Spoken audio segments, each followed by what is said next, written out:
Concept of atom. Leucippus and Democritus proposed the concept of atom. What is atom? Every object on continued subdivision ultimately yields atom. இப்போ ஒரு எக்ஸாம்பிளுக்கு ஒரு chalk பீஸை நான் consider பண்ணுறேன்.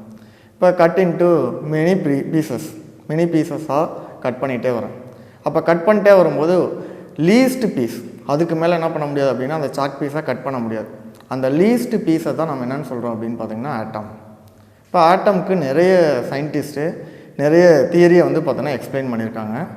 அப்போ அதில் வந்து பார்த்திங்க அப்படின்னா அப்போ ஆட்டத்தோட நேச்சர், நெக்ஸ்ட்டு வந்து பார்த்திங்க அப்படின்னா ஆட்டத்தோட ஸ்ட்ரக்சர் எப்படி இருக்கும், எல்லாத்த பற்றியுமே என்ன பண்ணுறாங்க டீட்டெயிலாக தியரியை ப்ரப்போஸ் பண்ணியிருக்காங்க. மினி தியரிஸ் வந்து பார்த்தோன்னா ப்ரப்போஸ் பண்ணியிருக்காங்க.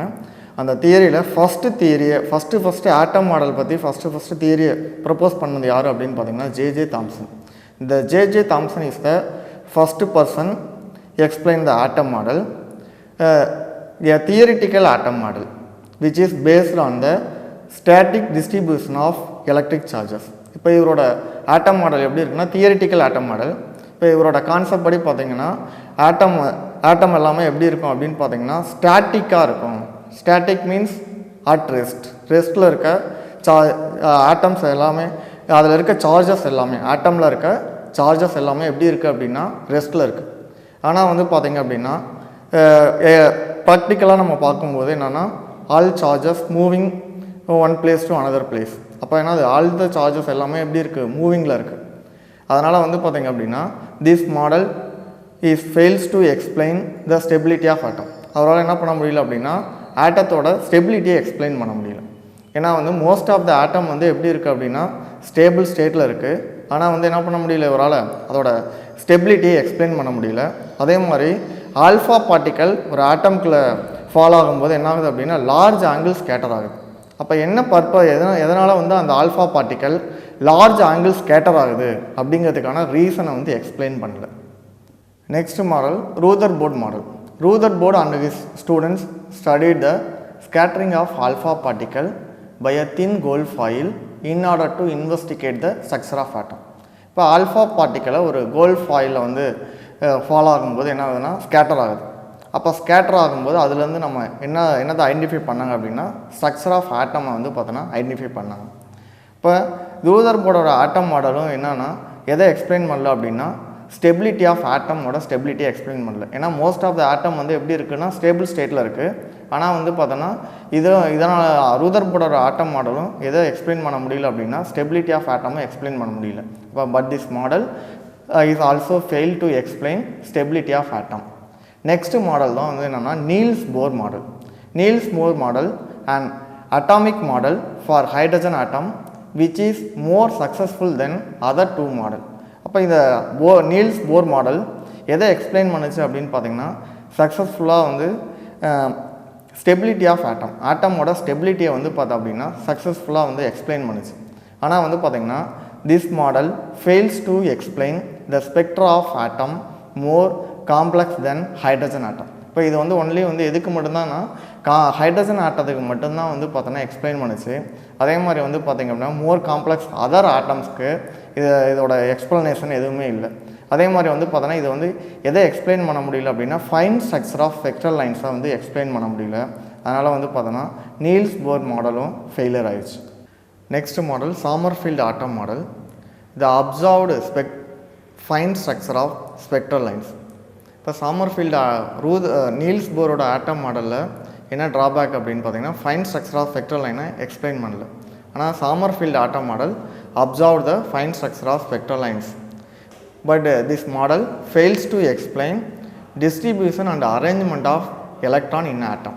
இப்போ ஆட்டமில் எலக்ட்ரான்ஸோட அரேஞ்ச்மெண்ட்டை பற்றி வந்து டீட்டெயிலாக வந்து பார்த்தோன்னா எக்ஸ்பிளைன் பண்ணல. அதனால் வந்து பார்த்தோன்னா இந்த மாடலும் சக்ஸஸ் ஆகலை. இப்போ atom model has various type. We will discuss one by one. Now the atom model. First atom model J Thomson model. Homogeneous sphere consider பண்ணுங்கள். இதில் பாசிட்டிவ் சார்ஜ் எப்படி இருக்குது அப்படின்னா எப்படி யூனிஃபார்மாக ஸ்ப்ரெட் ஆகிருக்கு. இதில் எப்படி என்ன பண்ணியிருக்கோம் அப்படின்னா எலக்ட்ரான்ஸ் வந்து பார்த்தோன்னா எம்படட் ஆகிருக்கு. இதை வந்து பார்க்குறதுக்கு எப்படி இருக்கும் அப்படின்னு பார்த்தோன்னா ஒரு வாட்டர் மெலனில் சீட்ஸ் வந்து பார்த்திங்கன்னா எப்படி இருக்கோ அந்த ஷேப்பில் தான் இது இருக்குது. இப்போ இதில் total charge total positive charge inside the atom is equal to total negative charge carried by the electron.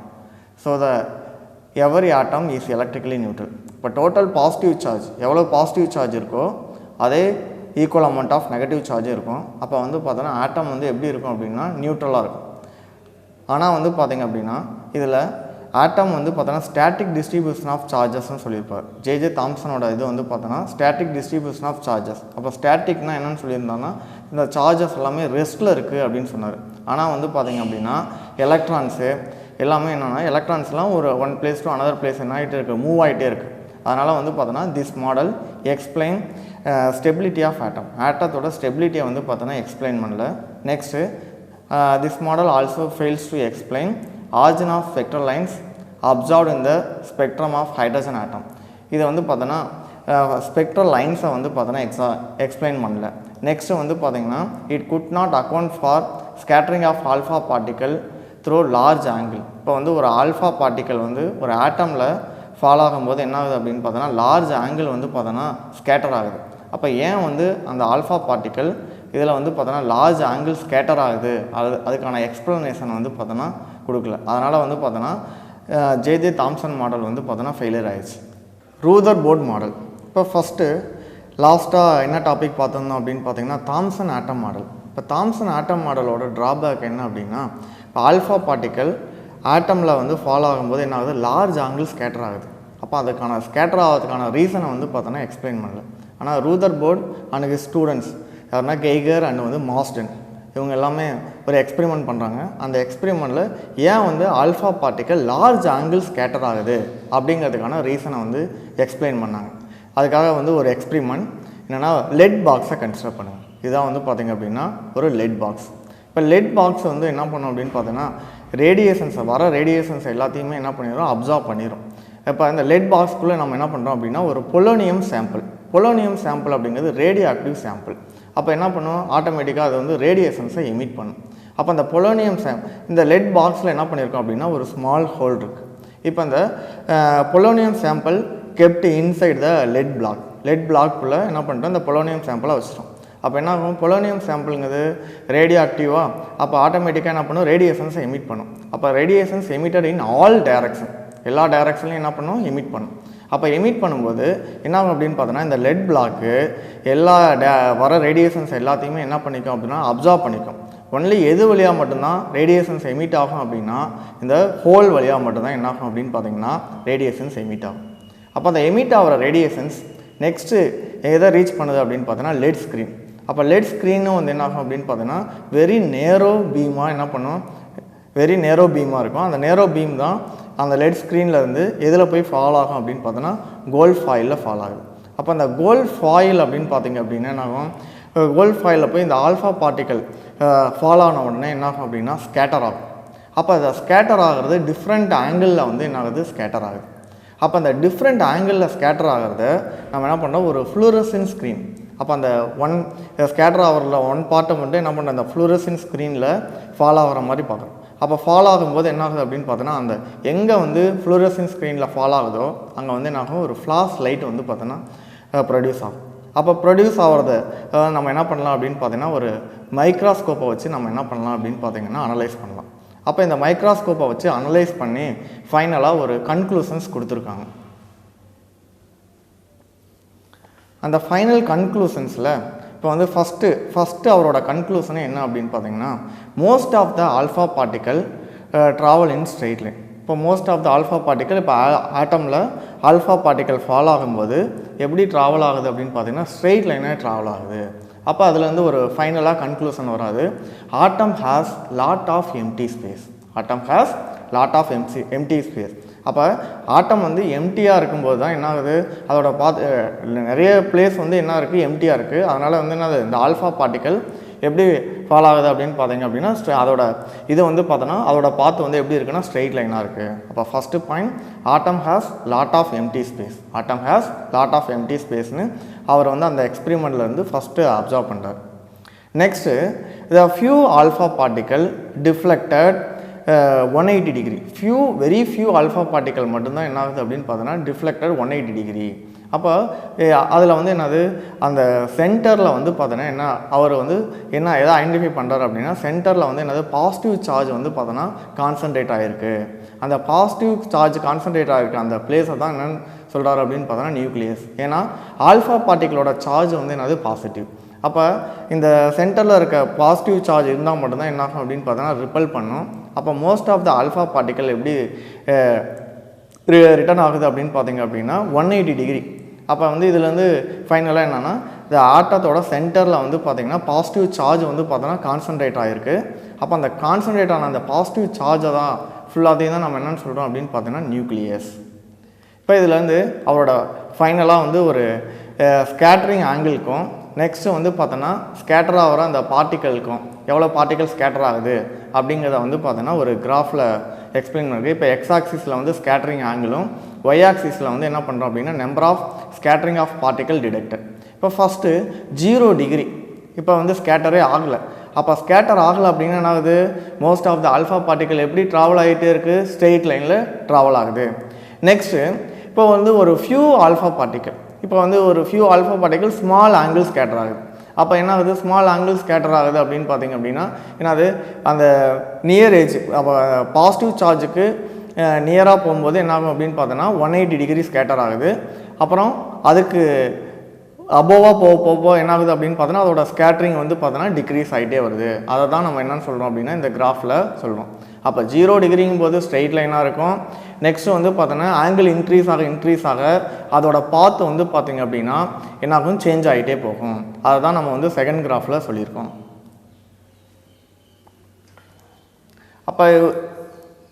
அப்போ இவரோட ஃபைனல் கன்க்ளூஷன்ஸில் most of the alpha particle இப்போ 4 ரிசல்ட்டை வந்து சொல்கிறாரு. அப்போ first point, most of the alpha particle are undeflected through the gold foil went into straight. இப்போ நம்ம ஃபஸ்ட்டே சொல்லிட்டோம் most of the alpha particle எப்படி இருக்கும், அன்டிஃப்ளெக்டாக இருக்கும். ஏன்னா atom has lot of empty space. அதனால் வந்து என்ன பண்ணணும் அப்படின்னு பார்த்தோன்னா most of the alpha particle வந்து எப்படி இருக்கும் அப்படின்னா ஸ்ட்ரெயிட் லைனாக இருக்கும். Next second point, some of the alpha particle are deflected through small angle. Some of the alpha particle எப்படி டிஃப்ளெக்ட் ஆகுது அப்படின்னு பார்த்தீங்கன்னா ஸ்மால் ஆங்கிள் வந்து பார்த்தீங்க அப்படின்னா டிஃப்ளெக்ட் ஆகுது. Next third point, a very few alpha particle are deflected through the angle more than 90 degree. அப்போ very few alpha particle are deflected through the angle more than 90 degree. அப்போ more than 90 டிகிரியாக deflect ஆகிறது எப்படி எவ்வளோ particle தான் அப்படின்னா few particle. அதே வந்து பார்த்தீங்கன்னா last point, very few alpha particle return back that is deflected by 180 degree. இதில் வந்து பார்த்தீங்கன்னா 180 டிகிரி டிஃப்ளெக்ட் ஆகிறது எது மட்டும்தான் அப்படின்னு பார்த்தீங்க அப்படின்னா வெரி ஃபியூ ஆல்ஃபா பார்ட்டிக்கல் மட்டும்தான் என்ன ஆகுது அப்படின்னு பார்த்தோன்னா 180 டிகிரி டிஃப்ளெக்ட் ஆகுது. அப்போ இவரோட கன்க்ளூஷனில் வந்து ஃபைனல் கன்க்ளூஷன் ரூதர்போர்ட் என்ன சொல்கிறாரு, ஆட்டம்ங்கிறது லாட் ஆஃப் எம்டி ஸ்பேஸாக இருக்குது. அதில் வந்து பார்த்தீங்கன்னா ஆட்டம்குள்ளே சென்டரில் வந்து என்ன ஆகுது, பாசிட்டிவ் சார்ஜ் வந்து கான்சன்ட்ரேட் ஆகிருக்கு. அந்த கான்சன்ட்ரேட் ஆகிருக்கு அந்த பாசிட்டிவ் சார்ஜை தான் நம்ம என்னென்னு சொல்கிறோம் அப்படின்னு பார்த்தீங்கன்னா நியூக்ளியஸ். அப்போ அந்த நியூக்ளியஸ் இருக்கனால தான் என்ன ஆகுது அப்படின்னா ஆல்ஃபா பார்ட்டிக்கல் ஆட்டமில் ஃபால் ஆகும்போது லார்ஜ் ஆங்கிள் ஸ்கேட்டர் ஆகுது அப்படிங்கிறத ஃபைனலாக அவரோட கன்க்ளூஷனில் சொன்னார். Distance of closest approach. இப்போ டிஸ்டன்ஸ் ஆஃப் க்ளோசெட் அப்ரோச் அப்படின்னு பார்த்தீங்கன்னா நம்ம லாஸ்ட் கிளாஸ்லேயே சொல்லியிருந்தோம், ரூதர்போர்ட் ஆட்டம் மாடல்லே சொல்லியிருந்தோம். என்ன சொல்லியிருந்தோம் அப்படின்னு பார்த்தோன்னா ஆட்டம் அப்படின்னு கன்சிடர் பண்ணோம் அப்படின்னா லாட் ஆஃப் எம்டி ஸ்பேஸ் இருக்குது. அதனால் வந்து பார்த்தோன்னா most of the alpha particle எப்படி ட்ராவல் ஆகும் அப்படின்னு பார்த்தீங்கன்னா ஸ்ட்ரெயிட் லைனில் ட்ராவல் ஆகும். வெரி ஃபியூ ஆல்ஃபா பார்ட்டிக்கல் மட்டுமே என்ன ஆகும் அப்படின்னு பார்த்தீங்க அப்படின்னா டிஃப்ளெக்டட் 180 டிகிரிக்கு டிஃப்ளெக்ட் ஆகுது. Very few alpha particle 180 degree deflect ஆகுது. அதுக்கான ரீசன் என்ன அப்படின்னு பார்த்தீங்கன்னா ஆல்ஃபா பார்ட்டிக்கல் அப்படின்னு கன்சிடர் பண்ணோம் அப்படின்னா பாசிட்டிவ் சார்ஜ். அதே மாதிரி நியூக்ளியஸ் அப்படின்னு கன்சிடர் பண்ணோம் அப்படின்னா அதுவும் வந்து பாசிட்டிவ் சார்ஜ். பாசிட்டிவ் என்ன ஆகும் அப்படின்னா ரிப்பல் ஆகும்.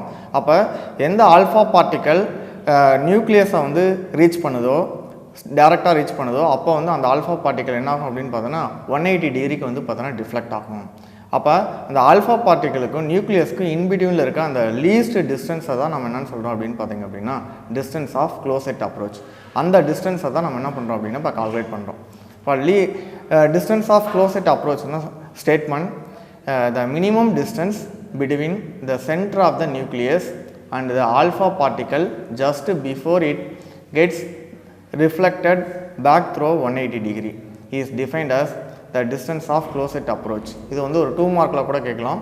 இந்த distance of closest approach statement மட்டும் கேட்டாங்கன்னா the minimum distance between the center of the nucleus and the alpha particle just before it get reflected back through 180 degree is defined as the distance of closest approach. அப்போ alpha particle most of the alpha particle நம்ம என்னென்னு சொல்லிட்டோம், ஸ்ட்ரைட்டாக travel ஆகுதுன்னு சொன்னோம். ஒரு few alpha particle வந்து deflect ஆகும். Only very few alpha particle மட்டும்தான் வந்து என்னாகும் அப்படின்னு பார்த்தீங்கன்னா 180 டிகிரி அப்படியே நாங்கள் போகிற அதே சேம் பாத்துலேயே என்னாகும் ரீட்ரேஸ் ஆகும்னு சொன்னோம். அப்போ அந்த ஆல்ஃபா பார்ட்டிக்கலுக்கும் நெக்ஸ்ட் நியூக்ளியஸ்க்கும் இன்பிட்வீனில் இருக்க அந்த டிஸ்டன்ஸை தான் நம்ம என்னென்னு சொல்கிறோம் அப்படின்னு பார்த்தீங்கன்னா டிஸ்டன்ஸ் ஆஃப் க்ளோசட் அப்ரோச். அப்போ ஃபஸ்ட்டு ஆல்ஃபா பார்ட்டிக்கல் அப்படிங்கும்போது ஆல்ஃபா பார்ட்டிக்கல் எப்படி இருக்குது, மூவிங்கில் இருக்குது. அப்போ அதுக்கு ஒரு கைனட்டிக் எனர்ஜியை தான் நம்ம என்னென்னு சொல்லியிருக்கோம் அப்படின்னா ½mv0². நெக்ஸ்ட்டு இப்போ அந்த லீஸ்ட் டிஸ்டன்ஸை ரீச் பண்ண உடனே அது என்னாகும் அப்படின்னு பார்த்தோன்னா அந்த கைனட்டிக் எனர்ஜி எல்லாமே என்ன எனர்ஜியாக கன்வெர்ட் ஆயிரும் அப்படின்னு பார்த்தீங்கன்னா பொட்டன்ஷியல் எனர்ஜியாக கன்வெர்ட் ஆயிரும். அப்போ அதோட பொட்டன்ஷியல் எனர்ஜி இப்போ ஆல்ஃபா பார்ட்டிகளோட சார்ஜை வந்து நம்ம என்னென்னு கன்சிடர் பண்ணியிருக்கோம் 2e. நெக்ஸ்ட்டு நியூக்ளியஸோட சார்ஜ் வந்து என்னென்னா ZE. நெக்ஸ்ட்டு வந்து பார்த்திங்க அப்படின்னா R0ங்கிறது வந்து என்னென்னா லீஸ்ட் டிஸ்டன்ஸ் R0. அப்போ பொட்டன்ஷியல் எனர்ஜியும் கைனட்டிக் எனர்ஜியும் எப்படி இருக்கும் அப்படின்னா ஈக்குவலாக இருக்கும். எங்கே அப்படின்னா அந்த லீஸ்ட் டிஸ்டன்ஸில் பொட்டன்ஷியல் எனர்ஜியும் கைனட்டிக் எனர்ஜியும் ஈக்குவலாக இருக்கும். அப்போ ½ mv0² equal to 1/4πε0 2e ZE/R0. இதை எப்படி சேஞ்ச் பண்ணலாம் அப்படின்னா R0 equal to 1/4πε0 2ZE² divided by 1/2mv0². 1/2mv0². இப்போ வந்து 1/2mv0²க்கு பதிலாக நம்ம என்னென்ன எடுத்துக்கலாம் அப்படின்னு பார்த்தோன்னா EK. அப்போ ஃபைனல் ஈக்குவேஷன் அப்படின்னு எடுத்தோம் அப்படின்னா R0 equal to 1/4πε0 2ZE²/EK. EK is the kinetic energy of the alpha particle. Next Z is the atomic number. Next E is the charge of an alpha particle. Next R0 is the distance of closest approach. இப்போ இதில் வந்து ஃபைனலாக வந்து பார்த்திங்க அப்படின்னா இப்போ நியூக்ளியஸோட range இப்போ வந்து nucleus for different nuclei it found its range எவ்வளோ இருக்கும் அப்படின்னு பார்த்தீங்கன்னா இந்த நியூக்ளியஸோட ரேஞ்ச் வந்து எவ்வளோ இருக்கும் அப்படின்னா 10⁻⁻14 to 10⁻⁻15 மீட்டர் இருக்கும். அப்போ எப்போ வந்து இந்த ஆல்ஃபா பார்ட்டிக்கல் நியூக்ளியஸை வந்து க்ளோஸராக ரீச் பண்ணுதோ அப்போ வந்து என்ன ஆகும் அப்படின்னா 180 டிகிரிக்கு டிஃப்ளெக்ட் ஆகுது. அப்போ டிஃப்ளெக்ட் ஆகும்போது பார்த்திங்க அப்படின்னா அந்த ஆல்ஃபா பார்ட்டிக்கலுக்கு இருக்க கைனட்டிக் எனர்ஜி அந்த லீஸ்ட் டிஸ்டன்ஸ் அப்போ என்னவா சேஞ்ச் ஆயிரும் அப்படின்னு பார்த்தீங்கன்னா பொட்டன்ஷியல் எனர்ஜியாக சேஞ்ச் ஆயிரும். அப்படி சேஞ்ச் ஆகும்போது அந்த லீஸ்ட் டிஸ்டன்ஸை தான் நம்ம என்ன பண்ணியிருக்கோம் கால்குலேட் பண்ணியிருக்கோம். அந்த லீஸ்ட் டிஸ்டன்ஸை தான் நம்ம என்னென்னு சொல்லியிருக்கோம் அப்படின்னா R0 equal to 1/4πε0 2ZE² divided by EK. Impact parameter. இப்போ ஆல்ஃபா பார்ட்டிக்கல் இப்போ வந்து most of the alpha particle எப்படி ட்ராவல் ஆகுதுன்னு சொன்னோம், ஸ்ட்ரெயிட் லைனில் ட்ராவல் ஆகுதுன்னு சொன்னோம். ஒரு ஃபியூ ஆல்ஃபா பார்ட்டிக்கல் தான் வந்து டிஃப்ளெக்ட் ஆகுது. Very few alpha particle 180 degree deflect ஆகுதுன்னு சொன்னோம். அப்போ ஃபியூ ஆல்ஃபா பார்ட்டிக்கல் எப்படி ஸ்மால் ஆங்கிள் டிஃப்ளெக்ட் ஆகுதுன்னு சொன்னோமா, அந்த ஸ்மால் ஆங்கிள் தான் நம்ம இங்கே கன்சிடர் பண்ணியிருக்கோம். அப்போ நியூக்ளியஸ்லேருந்து அந்த ஃபியூ ஆல்ஃபா பார்ட்டிக்கல் எவ்வளோ டிஸ்டன்ஸில் இருக்கும் அப்படின்னு பார்த்தீங்கன்னா வெரி லார்ஜ் டிஸ்டன்ஸில் இருக்கும். அப்போ இம்பேக்ட் பேராமீட்டர் அப்படின்னா ஸ்டேட்மெண்ட் என்ன அப்படின்னா the impact parameter is defined as the perpendicular distance between the center of the gold nucleus and the direction of velocity vector of alpha particle. இப்போ அந்த ஸ்டேட்மெண்ட் என்ன அப்படின்னா impact parameter is defined as the perpendicular distance between the center of the gold nucleus and the direction of velocity vector of alpha particle. அப்போ எப்படி இருக்கும் அப்படின்னு பார்த்தீங்க அப்படின்னா கோல்டு நியூக்ளியஸ்க்கு நம்ம வந்து ஒரு வெலாசிட்டி வெக்டார் நம்ம எப்படி இருக்கும் அப்படின்னா அந்த வெலாசிட்டி வெக்டார் பர்பண்டிகுலராக இருக்கும். அப்போ நம்ம கன்சிடர் பண்ணியிருக்கோம் இங்கே இந்த கோல்டு நியூக்ளியஸ்க்கு லார்ஜ் டிஸ்டன்ஸில் ஒரு ஆல்ஃபா பார்ட்டிகல் டிஃப்ளெக்ட் ஆகுது. அப்போ டிஃப்ளெக்ட் ஆகும்போது பார்த்திங்க அப்படின்னா அந்த டிஸ்டன்ஸ் வந்து பார்த்தீங்கன்னா கோல்டு நியூக்ளியஸ்க்கும் வெலாசிட்டி வெக்டாருக்கும் அந்த டிஸ்டன்ஸ் வந்து எப்படி இருக்கும் அப்படின்னா பர்பண்டிகுலர் டிஸ்டன்ஸாக இருக்கும். அப்போ அதை வந்து எப்படி ஃபார்முலா எழுதணும் அப்படின்னா B is directly proportional to cot θ/2. அப்போ Bங்கிறது தான் என்னன்னு சொல்கிறோம் அப்படின்னா impact parameter. Gold nucleus velocity வெக்டரும் எப்படி இருக்கும் அப்படின்னா பர்பண்டிகுலராக இருக்கும். அதை தான் நம்ம என்ன எடுத்துருக்கோம் அப்படின்னு பார்த்தீங்கன்னா இது வந்து general equation B is directly proportional to cot θ/2. இப்போ அது directly proportional to பதிலாக என்ன பண்ணலாம் ஒரு கான்ஸ்டன்ட் அப்ளை பண்ணுறோம். அப்போ B is equal to K cot theta by 2. இப்போ இதில் இது பிங்கிறது தான் வந்து பார்த்திங்க அப்படின்னா இம்பேக்ட் பேராமீட்டர். நெக்ஸ்ட்டு வந்து பார்த்திங்க அப்படின்னா கேங்கிறது வந்து பார்த்திங்க அப்படின்னா constant.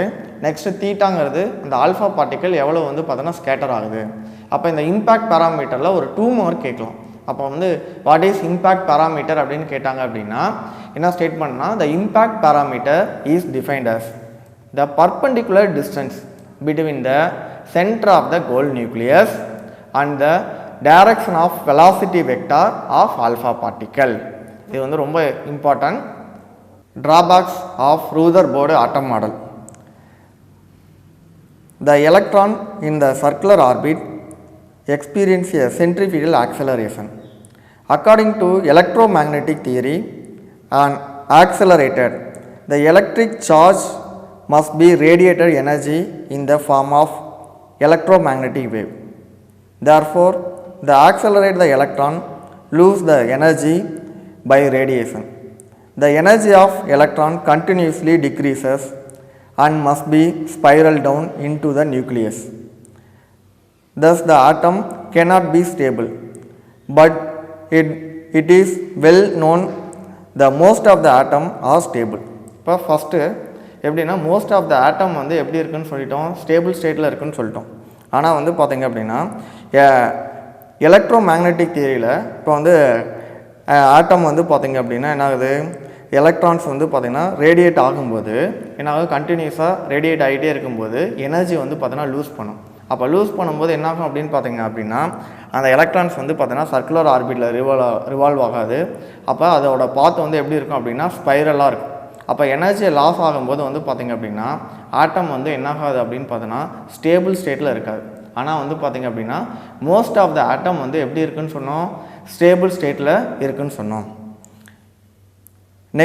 Next second one, the classical electromagnetic theory, the accelerating electron must radiate the energy at a frequency is proportional to angular velocity of the electron.